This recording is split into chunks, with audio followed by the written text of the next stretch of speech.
Bismillahirrahmanirrahim. Qala al-mu'allif rahimahullah wa nafa'ana bihi wa bi'ulumihi wa bi barakatihi fid dharain amin. Wa lam yastafidish Syafi'i rahimahullahu hadzal khaufa waz zuhda min ilmi kitabis salami wal ijarati wa sa'iri kutubil fiqhi bal huwa min ulumil akhiratil mustakhrajati minal qur'ani wal akhbari. Walam yastafid, dan tidak mengambil faidah. Siapa Asy-Syafi'i, Imam Syafi'i rahimahullah, tidak mengambil faidah hadal khaufa, akan rasa takut ini, waz zuhda, dan zuhud ini, tidak mengambil faidah min ilmi kitabis salami, dari ilmu bab salam. Salam itu jenis perdagangan, namanya bai'us salam, mesen barangnya belum ada tapi dengan sifat-sifat tertentu, itu namanya salam. Wal ijarati, dan juga bukan dari ilmu bab ijarah, yaitu bab sewa menyewa. Wasairi kutubil fikhi, dan segenap kitab-kitab fikih. Bal huwa min ulumil akhirati, tetapi dia hadal khauf wa zuhud, rasa takut dan zuhud itu min ulumil akhirati, itu adalah termasuk ilmu-ilmu akhirat al mustakhrajati, yang dikeluarkan minal qur'ani wal akhbari, dari Al-Qur'an dan hadis-hadis. Idh hakamal awwalina wal akhirina muwadda'atan fihima, atau bisa juga idh hikamul awwalina, bisa juga gitu, idh hikamul awwalina, karena bermula hikmah-hikmah atau kebijaksanaan orang-orang terdahulu, wal akhirina, dan orang-orang yang terkini, itu muwadda'atun, dititipkan fihima, di dalam Al-Qur'an dan hadis, dalam Al-Qur'an wal akhbar. Kita lihat cerita-cerita Imam Syafi'i yang sudah kita bahas sebelumnya, bagaimana zuhudnya Imam Syafi'i. Zuhud itu, saudara-saudara, zuhud itu bisa muncul karena orang nggak butuh dunia. Zuhud itu bisa tumbuh karena dia menganggap dunia itu remeh. Jadi sama dia barbar aja dibuang. Nah, Imam Syafi'i demikian. Kalau ngasih orang itu, ya ceritanya yang kemarin itu, berapa dirham, tukang jaga WC aja dikasih sama Imam Syafi'i. Dan ini bisa jutaan yang dikasih, karena memang memandang bahwa dunia itu rendah atau dunia itu tidak berarti. Zuhud bisa muncul, bisa tumbuh, itu kalau kita memandang dunia itu kecil. Tapi kalau kita memandang dunia itu besar, memandang dunia itu penting, benar-benar kita pelit, bin koret, bin medit, bin apa, silite kuning, bulu kasiran. Karena memandang penting banget, ya saya mah ngeluarin rokok aja susah banget, karena ini penting, ini gue kalau kehabisan rokok puyeng. Tapi kalau pandangan kita terhadap dunia itu kecil, dunia itu remeh, maka jadilah kita zuhud. Ini zuhudnya Imam Syafi'i, itu benar-benar dari cerita-cerita kemarin itu benar-benar wujud. Kemudian rasa khauf atau rasa takutnya, Imam Syafi'i itu beberapa kali diceritakan oleh para muridnya, kalau mendengar ayat Al-Quran itu sering pingsan. Kita tawa-tawa ya. Pingsan Imam Syafi'i.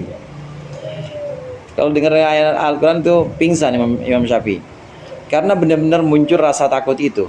Maghsyiyan alaihi, istilahnya maghsyiyan alaihi itu pingsan Imam Syafi'i kalau mendengar ayat-ayat yang isinya itu tentang keagungan Allah, ayat-ayat yang isinya itu tentang ancaman-ancaman. Itu menunjukkan bahwa rasa takut Imam Syafi'i itu, khaufnya itu benar-benar.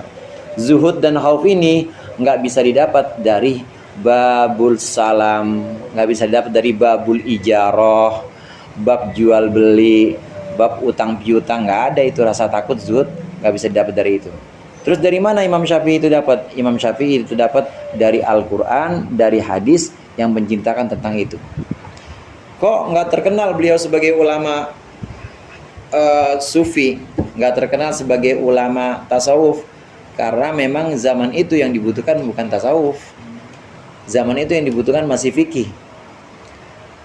Ini bukan berarti Imam Syafi'i dan gurunya Imam Malik dan Imam Hanafi serta Imam Ahmad bin Hanbal, bukan berarti beliau ini ulama mazhab 4 ini, bukan berarti beliau orang-orang yang tidak zuhud. Sangat zuhud, cuma tertutup oleh kealimannya di bidang fikih, karena memang waktu itu yang sedang dibutuhkan adalah fikih. Tapi gaya hidupnya sangat zuhud. Jadi benar-benar sufi juga, benar-benar orang-orang yang jauh dari dunia, atau paling tidak orang yang menganggap dunia itu remeh. Dibilang jauh dari dunia bukan berarti miskin ya. Imam Syafi'i kaya, Imam Malik juga kaya juga. Kaya-kaya. Tapi kayanya itu ya orang pulang ngaji diamplopin. Besok saya pengen gitu ya. Nah. Pulang ngaji malah diongkosin. Pulang ngaji orang, atau kadang-kadang udah selesai, dah belajar lagi dah, dikasih itu. Dikasih duit sangu atau bekal. Itu Imam Malik seperti itu. Imam Syafi'i, orang-orang kaya semua. Kaya di sini bukan berarti tidak zuhud. Jadi zuhud letaknya di hati, saudara. Letaknya di hati, bukan di gaya hidup. Bukan di orang yang sarungnya bolong semua, udah nggak pernah dicuci, bukan itu. Zuhud itu letaknya di hati. Bahkan ulama-ulama tasawuf setelah imam madhab 4 ini, seperti Syekh Abdul Qadir Jilani, kemudian Syekh Abil Hasan Asyadzili, itu orang-orang kaya semua. Orang-orang kaya semua. Kalau kita lihat secara zahir lahiriahnya, ya memang seperti orang yang tidak berjarak dengan dunia, dekat banget dengan dunia. Tapi padahal itu sangat zuhud. Artinya sangat zuhud. Muridnya semua kalau ada pengajian dikasih makan semuanya, itu berapa aja yang dipotong itu onta, berapa aja yang dipotong untuk itu, untuk makanan atau kenduri ya istilahnya, atau selamatan. Pokoknya benar-benar memandang dunia itu remeh. Zuhudnya di situ, khaufnya juga seperti itu. Itu didapat bukan dari ilmu-ilmu fikih, tapi didapat dari Al-Quran, dari hadis yang memang menjelaskan tentang zuhud, tentang khauf. Karena dalam Al-Quran dan hadis itu hikmah-hikmah atau kebijaksanaan, nasihat-nasihat orang terdahulu dan orang-orang terkini, itu semua ada di Al-Quran. Wa amma kaunuhu aliman bi asraril qalbi, dan adapun bermula keadaannya Imam Syafi'i itu alim bi asraril qalbi, tentang rahasia-rahasia hati, wa ulumil akhirati, dan tentang ilmu-ilmu akhirat. Fata'rifuhu, maka itu mengenal siapa engkau, hu akan kaunuhu aliman, itu engkau mengenal minal hikamil ma'thurati anhu, minal hikami, dari hikmah-hikmah atau cerita-cerita teladan al ma'thurati anhu, yang ditinggalkan anhu dari Imam Syafi'i. Nanti kita akan lihat bagaimana kata-kata bijak, pelajaran-pelajaran tentang ilmu hatinya Imam Syafi'i. Sebagian orang awam kan taunya Imam Syafi'i punya gitu ya, punya kitab fikih. Kemudian Imam Syafi'i juga termasuk ulama pertama yang meletakkan dasar usul fikih. Ya, apa itu wajib, apa itu sunnah, bahwa hukum itu dibagi menjadi 5, ada wajib, itu semua yang meletakkan dasarnya Imam Syafi'i. Kita kan tahunya hanya seperti itu. Orang-orang awam juga hanya seperti itu. Ternyata banyak di lain itu nasihat-nasihat Imam Syafi'i yang mengetengahkan tentang ilmu hati atau yang namanya tasawuf setelahnya ini. Setelah zaman Imam Syafi'i disebut dengan tasawuf. Ruwiya annahu su'ila 'anir riya'i faqala 'alal badihiyati. Ruwiya, diriwayatkan annahu, bahwa sungguhnya Imam Syafi'i su'ila, itu ditanya siapa Imam Syafi'i, 'anir riya'i, tentang riya. Apa itu riya wahai Imam, guruku, yang namanya riya itu apa? Faqala, maka menjawab siapa Imam Syafi'i, 'alal badihati, dengan jelas. Badihah itu jelas, ceto welo-welo, terang. Apa itu riya? Ar-riya'u, bermula yang namanya riya itu fitnatun, adalah ujian, cobaan, aqdahal hawa, yang mengikat akan fitnah. Siap apa al hawa? Hawa nafsu. Mengikat hawa nafsu. Hiyala absaril qulubil ulama, hiyala absari qulubil ulama, sebagai hilah atau alasan penglihatan hatinya para ulama, orang-orang alim. Fanadharu, maka melihatlah siapa ulama, ilaiha, kepada fitnah, bisu ikhtiarin nufusi, dengan buruknya upaya nafsu, fa ahbatat a'malahum, fa ahbatat, maka menghapuslah apa fitnah tadi, a'malahum, akan amal-amal ulama, orang-orang alim. Imam Syafi'i pernah ditanya, guru, riya itu apa? Riya itu adalah ujian yang didatangkan oleh hawa nafsu, biasanya menutupi hati orang-orang alim, orang yang punya ilmu, yang debatnya jago, retorikanya juga sangat indah, orang mendengarkan itu bisa tertarik banget.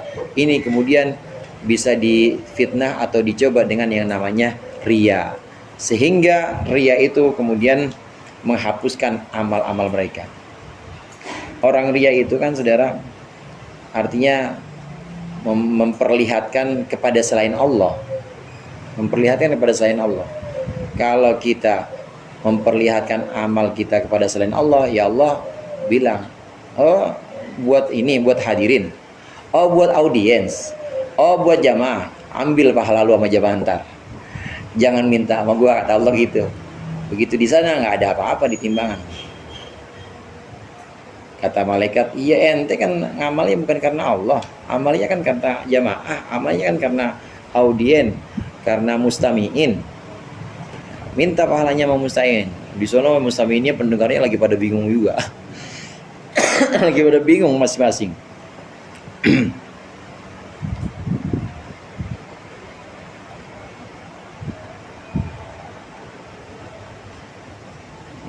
Ini salah satu hikmah atau pelajaran tentang ilmu hati terkait riya dari Imam Syafi'i. Bisa menghapus amal itu, yang namanya riya itu. Oleh karenanya kadang-kadang riya disebut juga dengan syirik kecil, syirkul asghar, syirik kecil. Syirik kecil nih, kecil-kecil cabai rawit nih bahaya. Kalau syirik besar mah nyembah Innova gitu ya. Kelihatan tuh, atau nyembah apa ya sekarang paling ini, mobil. Pokoknya yang kelihatan-kelihatan tuh syirik besar masih bisa dihindari mungkin, tapi syirik kecil kita nyembah diri kita sendiri soalnya, atau paling enggak kita nyembahnya nyembah selain Allah. Apa itu? Ya orang lain. Maksudnya aku persembahkan ini buat hadirin, aku persembahkan ini buat mustamiin, aku persembahkan ini semua buat fans atau penggemarku. Ya.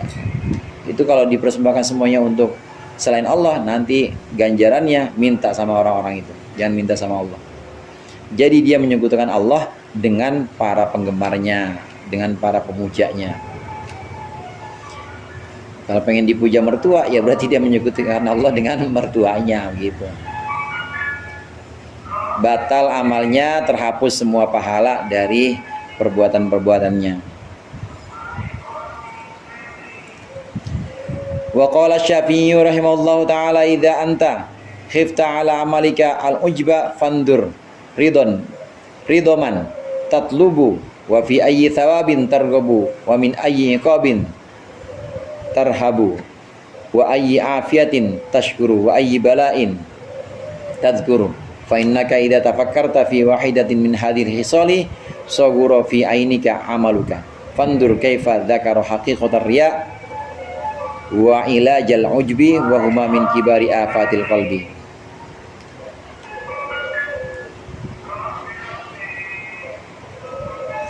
Berkata Imam Syafi'i, idza anta khifta ala amalika al ujba, ketika engkau khifta, ai idza khifta anta, sebenarnya anta itu idza itu lafadz yang harus di setelahnya itu harusnya fiil. Nah kalau ada seperti ini ditakdir, dikira-kira, asalnya idza khifta anta. Jadi anta di situ asalnya idza khifta anta. Idza anta khifta, ketika engkau khawatir atau takut ala amalika, atas amalmu, engkau khawatirkan al ujba, akan ujub, fandur, maka lihatlah ridoman, akan ridho orang, tatlubu, yang menuntut engkau akan orang tersebut, wa fi ayyi thawabin, dan dalam ganjaran yang apa, ganjaran yang seperti apa, targhabu, engkau menginginkannya, wa min ayyi iqabin tarhabu, wa min ayyi iqabin, dan dari siksa yang seperti apa tarhabu engkau berlari, wa ayyi afiatin, dan dari keselamatan macam apa, afiat macam apa, tashkuru engkau bersyukur, wa ayyi balain, dan dari bala atau malapetaka apa, tadhkuru engkau mengingat. Fa innaka, maka sungguhnya engkau idza tafakkarta, ketika berfikir siapa engkau, fi wahidatin min hadhil khisal, dalam salah satu saja dari pekerti-pekerti ini, dari perkara-perkara ini, soguro, maka menjadi kecil, fi ainika, dalam pandanganmu, mata maksudnya pandanganmu, menjadi kecil apa amaluka, amalmu. Fandur, maka lihatlah, kaifa dzakara, fandur, maka lihatlah, kaifa dzakara, bagaimana mengingatkan, bagaimana dzakara juga boleh mengingatkan siapa Imam Syafi'i, hakikatar riya'i, akan hakikat riya, wa ilajal ujbi, dan obat dari ujub, wa huma min kibari afatil qalbi, dan riya ujub itu min kibari afatil qalbi, termasuk paling besarnya afat atau bahayanya hati. Ini tips dari Imam Syafi'i ini. Imam Syafi'i bukan hanya, sekali lagi, bukan hanya bicara tentang ilmu dagang, pinjam meminjam, kemudian akad muzaroah di sawah itu, munakahah juga nikah, bukan hanya bicara tentang itu, bukan hanya alim dalam fikih. Imam Syafi'i juga punya nasihat-nasihat yang hubungannya dengan ilmu hati. Di antaranya ini, cara menghilangkan ujub. Kalau kita mau menghilangkan ujub, kata Imam Syafi'i, maka lihat, kita ngaji itu untuk siapa? Kita ngaji pengen orang-orang demen sama kita, atau pengen Allah yang demen sama kita? Kemudian kita sholat, itu lihat, kita sholat itu, kita yang pengen hindari itu siksa Allah, atau yang pengen hindari adalah omongan orang. Gue gak sholat takut diomongin sama orang, takut diomongin sama orang, apa kata orang cegir gue gak sholat, udah terlanjur dipanggil ustadz. Pikirin itu. Nah, kemudian ketika kita melakukan amal perbuatan apapun, maka kita juga harus melihat, kita mencari keselamatan, itu keselamatan yang sumbernya dari siapa? Apakah sumbernya dari makhluk, dari orang-orang, atau dari Allah? Terus, jadi harus konfrontir, atau harus diadep-adepin antara Khalik, makhluk, Allah dan makhluk. Kita karena makhluk apa karena Allah? Karena makhluk apa karena Allah? Kalau ternyata karena makhluk, hati-hati, itu berarti udah ada ujub, berarti ada riya. Langsung dikembalikan lagi, istighfar, kemudian dikembalikan lagi bahwa semuanya itu yang bisa kita harapkan, ya pahala dari amal kita, kemudian kita mengharapkan keselamatannya dari siapa? Kita mengharapkan juga bebas malapetaka atau bencana dari siapa? Itu semuanya dari Allah semua. Nggak ada yang bisa nolongin kita selain Allah. Dalam Al-Quran itu, saudara, banyak ayat-ayat yang sifatnya itu ancaman. Di surat Tabarok itu kan ada, ya, amintum man fis samai ayyakhsifa bikumul ardo. Terusnya apa Ustaz? Amintum man fis samai ayyakhsifa bikumul ardo fa idza hiya tamur. Amintum man fis samai. Itu, apakah kalian merasa aman kalau tiba-tiba penghuni langit, Allah dan para malaikat itu kemudian bikin tanah kita ambles? Artinya dalam setiap saat, dalam setiap waktu ada yang namanya potensi bencana, kan ada. Nah, kalau udah begitu, emang lurah bisa nolongin kita? Nggak bisa. Kalau begitu emang jamaah bisa nolongin kita? Murid-murid nggak bisa. Cuma Allah yang bisa nolongin kita dari bala yang semacam itu. Waktu kita ujub dengan amal kita, maka buru-buru ingat, yang bisa menyelamatkan kita itu bukan diri kita. Waktu kita riya kepada orang, pada hadirin, pada jamaah misalnya, ingat, yang bisa menyelamatkan kita bukan jamaah, bukan hadirin. Padahal potensi bencana, potensi malapetaka itu setiap saat ada. Banyak itu orang lagi di Indonesia juga, ya, orang gak ada yang tahu. Kemarin di Cianjur kan tiba-tiba begitu aja gempa. Potensi bencana itu akan ada. Ini kelihatannya tenang-tenang aja, tahu-tahu ada gempa, habis semua. Cuma Allah yang bisa kita jadikan sebagai tempat berlindung dari bala itu. Makanya jangan sekali-kali menggantungkan, jangan sekali-kali berharap kepada makhluk. Ini nasihat Imam Syafi'i diantaranya tentang menghindari ujub dan menghindari riya. Jadi kesimpulannya Imam Syafi'i, hikmah-hikmah atau kebijaksanaan kata-kata bijak, wisdom dari Imam Syafi'i itu sangat banyak. Di luar bidang fikih, beliau juga adalah ulama yang tahu tentang ilmu tasawuf, tahu tentang ilmu hati.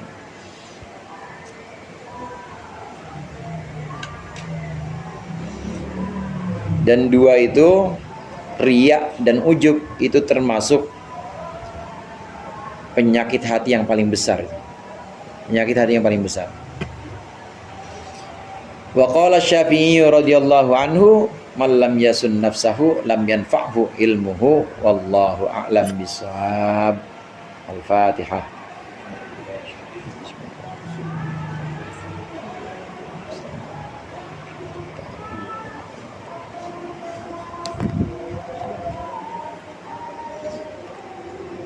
Alhamdulil ghafuri lil amdi dil gururi wal fardi fil umuri wa hamaqatil huburi wa salatullah dawama wa salamuhu